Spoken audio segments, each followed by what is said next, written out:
অসম শ্ৰেণী ছাত্ৰ সন্থাৰ ৭৮তম কেন্দ্ৰীয় প্ৰতিষ্ঠা দিৱসৰ প্ৰথম লাইকুটা স্থাপন। আমি অসম শ্ৰেণী ছাত্ৰ সন্থা কেন্দ্ৰীয় সমিতিৰ সিদ্ধান্ত মৰ্মে লখিমপুৰ জিলাৰ চুকুলিবৰীয়া খেলপথাৰত এই অনুষ্ঠানটি আয়োজন কৰাৰ সিদ্ধান্ত গ্ৰহণ কৰা হৈছিল আৰু আজি প্ৰথম কাৰ্যসূচী লাইকুটা স্থাপন। আমি লখিমপুৰ জিলাৰ কেইবাজনো বিশিষ্ট ব্যক্তিক আমি নিমন্ত্ৰণ জনাইছিলোঁ। সংবাদ মাধ্যমৰ লগত জড়িত থকা প্ৰত্যেকজন ব্যক্তিক নিমন্ত্ৰণ জনাইছিলোঁ।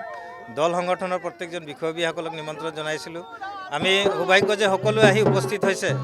আমি এই অনুষ্ঠানটিত অভ্যৰ্থনা সমিতিৰ সভাপতি হিচাপে আমাৰ আটাইৰে শ্ৰদ্ধাৰ উত্তৰ লখিমপুৰ বিশ্ববিদ্যালয় সন্মানীয় মহাপঞ্জীয়ক বিমান চেতিয়া ছাৰ আমাৰ মাজত উপস্থিত আছে। তেখেতক সভাপতিত্বৰ দায়িত্ব অৰ্পণ কৰা হৈছে আৰু তেখেতে খুব সুন্দৰভাৱে আমাৰ প্ৰত্যেকটা কাৰ্যসূচীত লগত থাকি এই কাৰ্যসূচীটো যাতে খুব সুন্দৰভাৱে আমি আয়োজন কৰিব পৰা যায়, পৰিচালনা কৰিব পৰা যায়, তেখেতৰ দিহা পৰামৰ্শে আমাক যথেষ্ট সাহস প্ৰদান কৰিছে।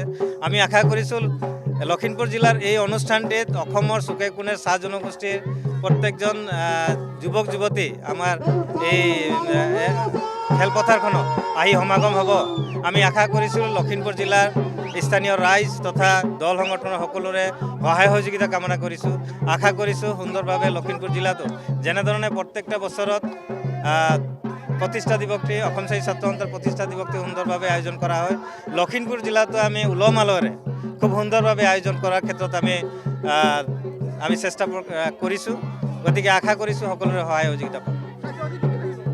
অভ্যৰ্থনা সমিতিৰ সভাপতি তথা উত্তৰ লখিমপুৰ বিশ্ববিদ্যালয়ৰ মহাপঞ্জীয়ক শ্ৰদ্ধাৰ বিমান চেতিয়া ছাৰৰ সভাপতিত্বত তথা আটছাৰ প্ৰাক্তন উপসভাপতি অৰূপ বাৰেক ডাঙৰীয়াৰ পৌৰোহিত্যত চাহ জনগোষ্ঠীৰ ৰীতি নীতি পৰম্পৰাগত সাজপাৰ গীতেৰে আজি লাইকুটা স্থাপন কৰা হয়।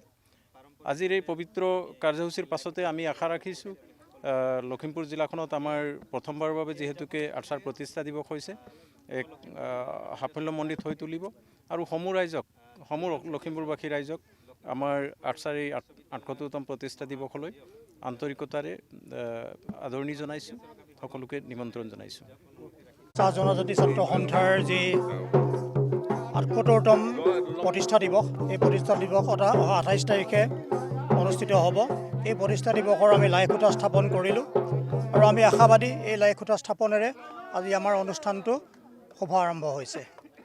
আমি ইয়াৰ ছাত্ৰ সংগঠনৰ বিষয়ববীয়াসকল তথা লখিমপুৰৰ চাহ জনজাতি আমাৰ ৰাইজসকল আমি সাজু হৈছোঁ। সকলোৱে আমি আশা প্ৰকাশ কৰিছোঁ যে যিসকল আমাৰ ইয়াত অতিথি আহিব, ছাত্ৰ সংগঠনেই হওক বা অন্যান্য আমাৰ আমন্ত্ৰিত অতিথি আহিব, তেওঁলোকক আমি খুব সুন্দৰকৈ আদৰণি জনাব পাৰোঁ আৰু অনুষ্ঠানটো খুব সফল ৰূপায়িত কৰিব পাৰোঁ, এইখিনি আমি আশা কৰিছোঁ। তাৰ কাৰণে আমি দেখিছোঁ যে আমাৰ লখিমপুৰৰ বিভিন্ন দল সংগঠন, আমাৰ সংবাদকৰ্মী সকলোৱে আমাক সহযোগিতা আগবঢ়াইছে। তেওঁলোকৰ দিহা পৰামৰ্শ সদায় আমাৰ লগত থাকিব।